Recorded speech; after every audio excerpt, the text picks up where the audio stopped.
Hey, welcome back, everybody. You're listening to Ultimate Affiliate Marketing. I'm your host. It's Paul Motley here with yet another daily live podcast. And today I'm literally bursting at the seams because of our guest today. Now, many people have known that I'm a massive fan of ClickFunnels as a product, but also as a movement. That's been going on for many years now, right? And today I'm excited to introduce the CEO of ClickFunnels, Mr. Dave Woodward. Dave, how's it going, man? Going awesome. Thank you so much for being here. And congratulations on daily publishing. That's a huge feat. Congrats. Oh yeah, awesome. yeah. I mean, I take you guys for inspiration on that one. And not only do I have yourself and Russell Brunson to thank for the consistent sort of like inspiration to better myself, but also help me create my own personal mission to leave a positive impact in the world. So I've got to say thank you to start with, right? And I've got to do that. And my pleasure. If I seem, like I said, a little bit nervous, then this is like a total fanboy moment for me. So it really is great having you on. It's my honor.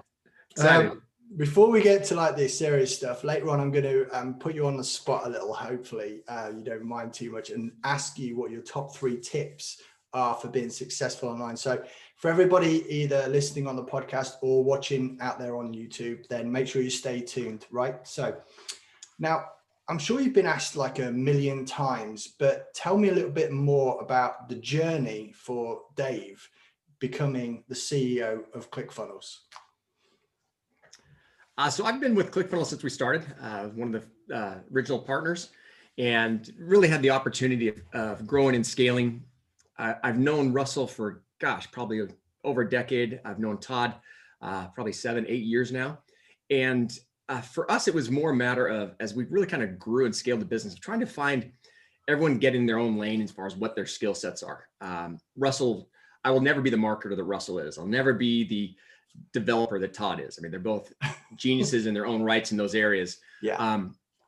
My primary focus has always been on top line revenue. So for the last, really since we started, I was chief revenue officer, doing everything we possibly could to just build and scale and grow the company.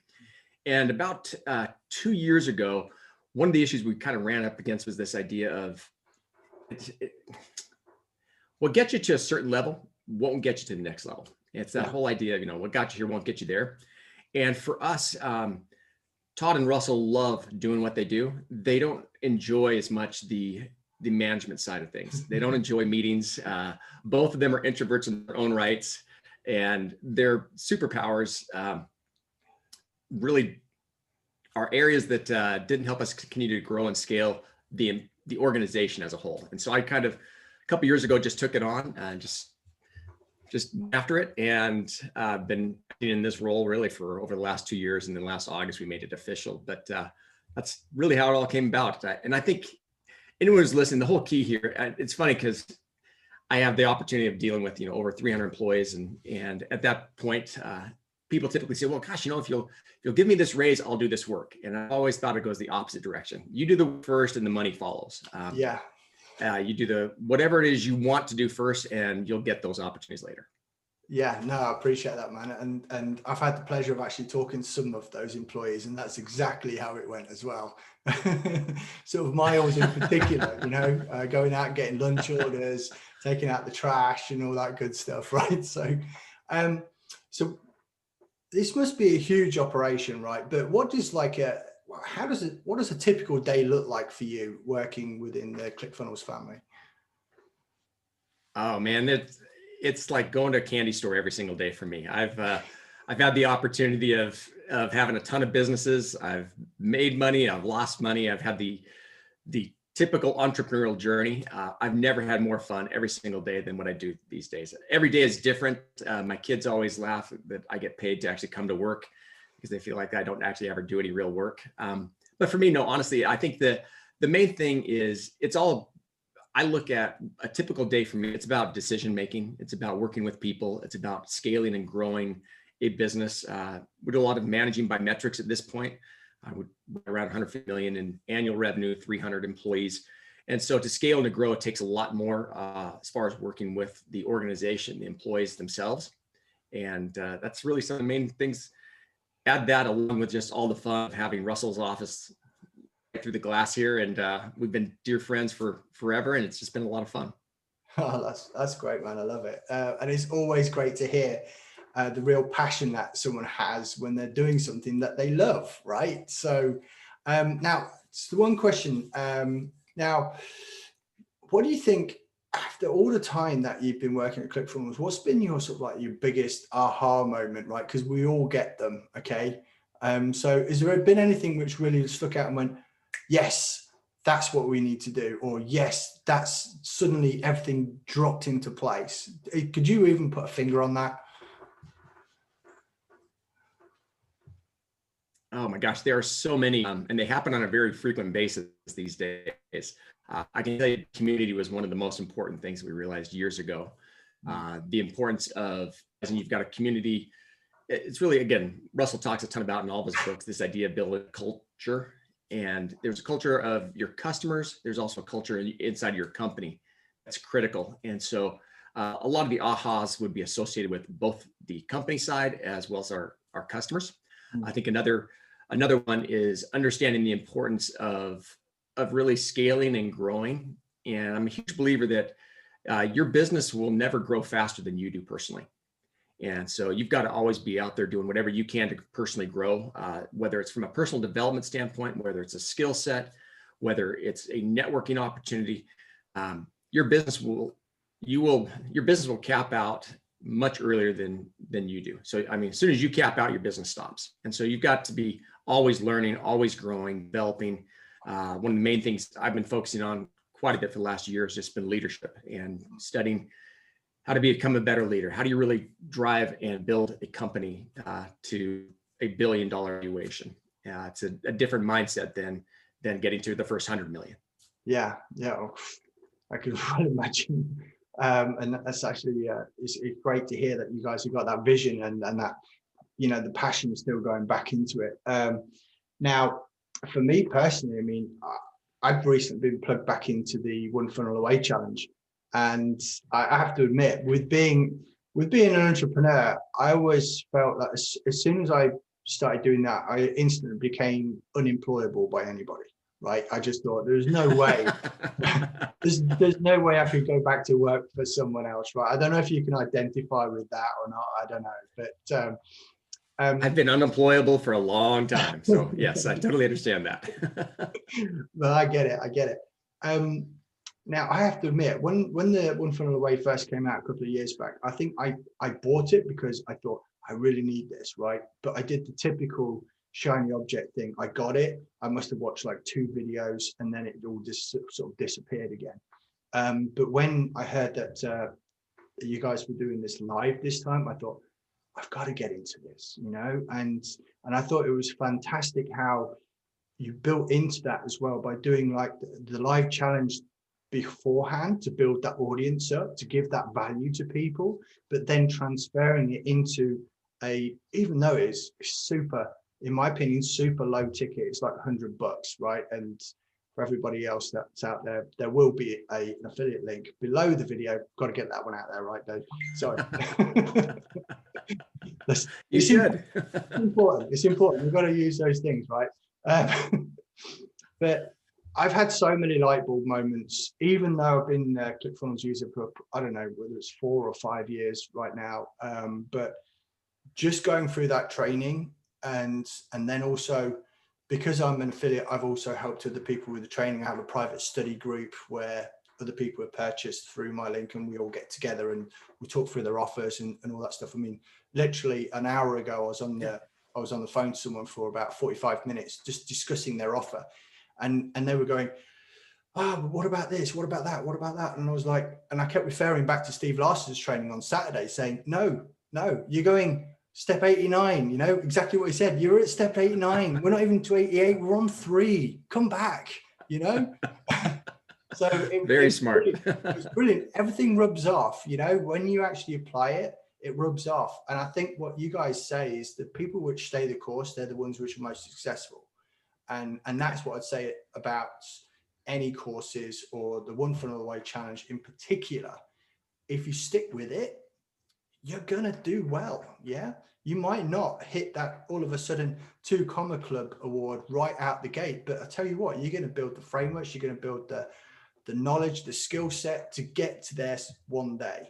And that's why I was just like pouring of inspiration, pouring of appreciation for you guys for putting it out there again and totally refreshing it. So again, I'm just getting like overwhelmed with it all, to be honest with you, man. It's awesome. Do you mind if I share a few minutes, some of the things we learned through going through this? Yes, please tell me.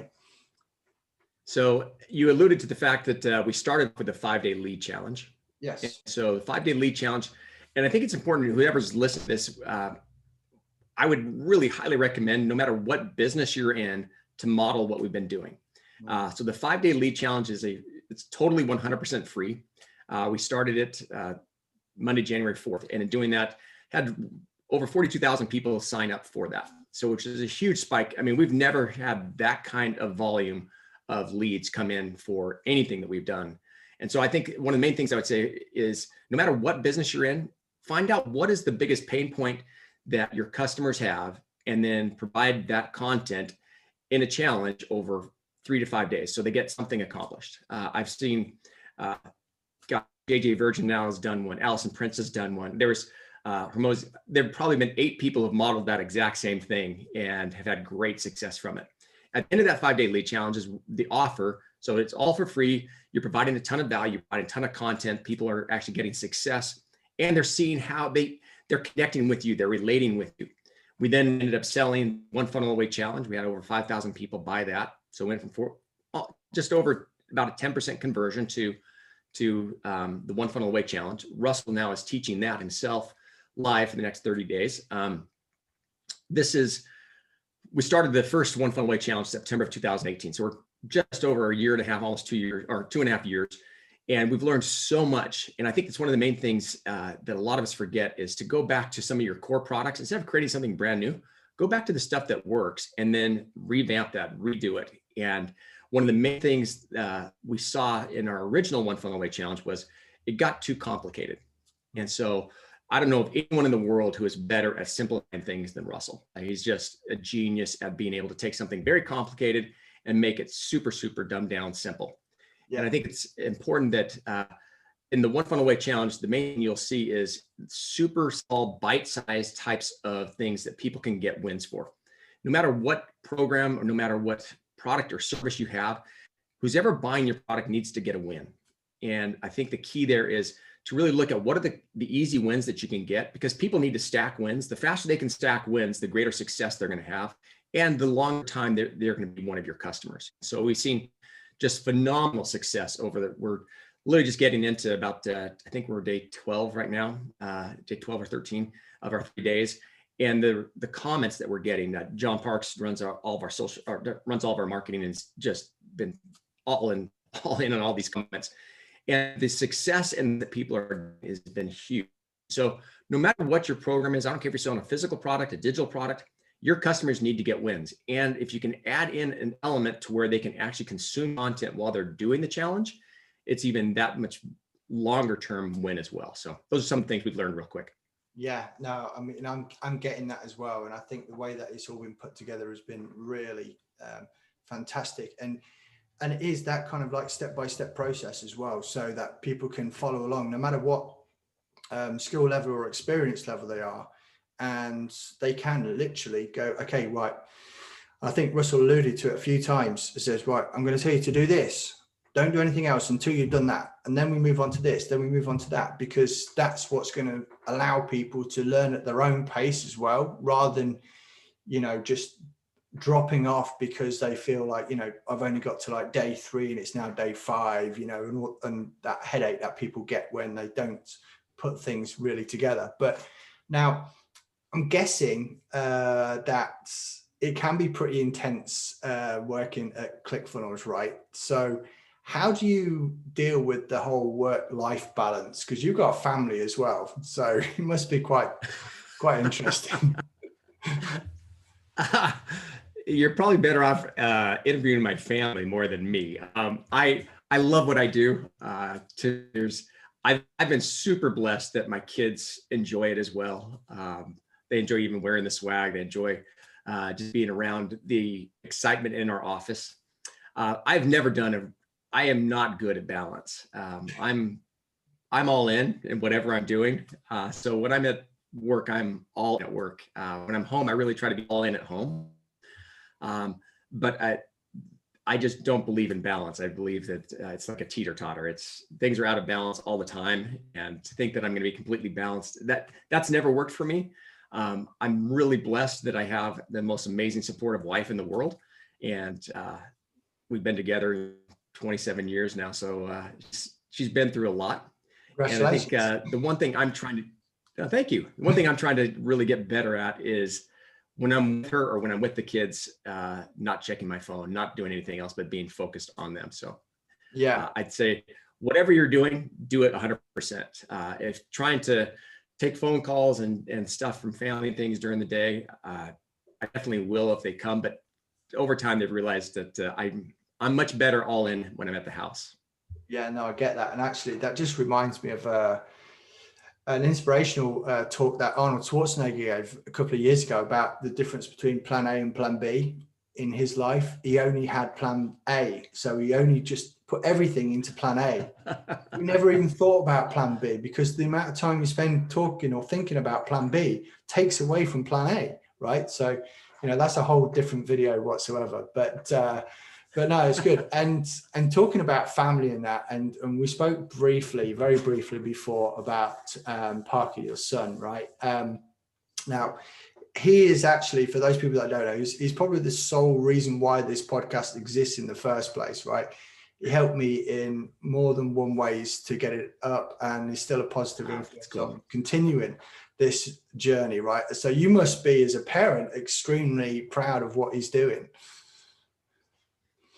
Absolutely. I'll tell you, nothing excites me more than seeing my boys having success and having fun at what they're doing. And Parker he's balancing a ton right now. He's going to school full time. He's got his business full time on the side. My hat's off to all that he accomplishes. And he's super, super passionate about podcasting. He provides an immense amount of value. I continue to tell him he needs to increase his prices, but he loves so much is the people he works with and making sure that they have success. I couldn't be more proud. I love my son to death. Parker's been an example. It's fun for me. He calls me out on my podcast. Dad, you really should have done this better, or you should have done this better. And I'm like, I love learning from him as well. Oh, that's awesome. That's awesome, man. That's great. Do you feel, how much do you think that you personally helped with his journey? Do you think that it's something that he just went off and did all on his own, or are you going to say, okay, right, well, was there any sort of like interaction there when he first started out? Did he start asking you questions, or was he just fixed on an idea and he went for it? So he's always seen me as an entrepreneur. He doesn't know any different. That's what I've been his whole life. He actually ended up working for me, doing my podcasts. So he got in. I hired him basically when he was home from school and things, and what he was doing was running my podcast. He really enjoyed it. He started doing podcasts for other people, and he's the one who really took that and ran with it and created his own business based off of that. I think he's been around Russell for the last 3-4 years. Obviously he's around me. So I think he's seen the impact of a podcast. It's one of the things that he learns a lot from audio wise. That's just one of his preferred ways of learning. And so podcasting just fit his style. And then to be able to help other people get their mission out, I think has been one of the main things. So again, hats off to him. He's done it all himself. I'm a little bit of a part in the beginning, but he's just one of his own. That's very noble of you. That's awesome. Right. So now regular listeners will know that I do these episodes every day, which is something that Russell Brunson mentions in his Traffic Secrets book. And it's been an awesome ride so far. Now, earlier on, I did mention about asking you those top 3 tips. Is there anything that has come to mind that you could give as a top 3 tips for anyone wanting to be successful online? Successful online specifically? I would say the very first thing is to publish. Honestly, I think one of the most important things as far as success online is you really have to be able to publish on a regular basis. And whether that is, if you're a writer, it's a blog, whether it's audio side, then it's podcasting, if it's a video, or you have to be continually publishing. And part of that is to realize you're going to suck at the beginning. You're going to be trying to find out what your voice is. You're trying to find out what your framework is. And I think, in fact, one of the things I've had so many conversations with Parker about this idea as far as I'm just done podcasting. I'm so sick and tired of doing it. There's no value in it. And he's like, Dad, the same thing as far as like Facebook Lives. I do Facebook Lives, I'll do 30 of them in a row and then I'll stop. And he's like, Dad, you got to be consistent. And the one thing he made mention of, which I think is really critical, and that so often we talk about trying to find your voice. And Parker said, it's not about finding your voice, it's about finding your framework. Right. And I think to be successful online, you have to have a framework. I know you're going through that in the Away Challenge. So first step I'd say is to publish on a regular basis. Second thing I'd say is to identify what your framework is. And the third thing I'd say to be successful online is you have to, first of all, work for free until you can actually provide value to enough people and get the testimonials and use those to springboard your success. So those would be the three things I would say. That's awesome. Love it. Oh, that's great, Dave. Now, so often we talk about like a call to action. So for those people which are listening / watching right now, what would your call to action be for them after listening to the podcast or watching this video right now? What do you want them to do? That's the thing. I think honestly, the thing I'm seeing the greatest success for everyone these days is I would go through whatever you want to use for the 5-day lead challenge and for One Funnel Away. Again, my main reason saying that is, for one, I think everybody needs leads. And so going through the 5-day lead challenge, you'll generate leads for whatever your business is. Most importantly, I would really highly recommend as you go through it, think of how can I model this in my own business, whatever that is. I was alluding to Allison Prince, so she did a 5-day challenge based on trying to find out, what's your first product you want to sell online. And she then ended up having a huge upsell at the end. I've seen, JJ Virgin doing things with doctors in her niche. So whatever your vertical, whatever your niche is, I'd go through the 5-day lead challenge, first of all, to understand how it works. And then I would model that for whatever your vertical or niche is. I then would go through the One Funnel Away challenge to actually see how you can take people from a free product into something paid, provide massive value. And then at the end of the One Funnel Away challenge, there's going to be another upsell. And so by going through that, you're actually going to see how a value ladder is put into place and then implement that in your own business. So whatever affiliate links you want to use for it, I would say go through Paul's affiliate links to get those products. Yeah, naturally. That's what we're here for. No, and that's amazing. And it was great really seeing the 5-day lead challenge, because that was something that got me into the ClickFunnels world in the first place, because I was running my own local business at the time. And we went through the transition. I mean, I ran it for like 24 years, right? I know, it's a long time. And we went through the transition from going from print media to online. So we needed to find a way to generate those leads. I started seeing other people doing it. I started trying to use something else, which didn't quite do what I wanted, because I still had this entrepreneurial spirit where I still wanted to change the world. I still wanted to sell my own products, still wanted to do all this, right? And it was like, oh, I can't do it on that platform. And then I must have got hit with an ad for the .com secrets, and I bought it and I read it on a red-eye flight on the way back from the States. I was away visiting family. They lived back down in Florida at the time. And I must have read this book like 2 or 3 times in 8 hours on the way back. And instead of the usual sort of jet lag, I was like startled rabbit, literally like that. As soon as I got off the flight, I could not wait to get home and start putting these things down. So it's super cool. And it's been amazing having you on as well. And it's been an absolute pleasure speaking to you today. So once again, Dave Woodward, thank you so much, man. It's been an absolute pleasure for me personally, and I hope everyone got a lot of value from this. My pleasure. Thanks so much.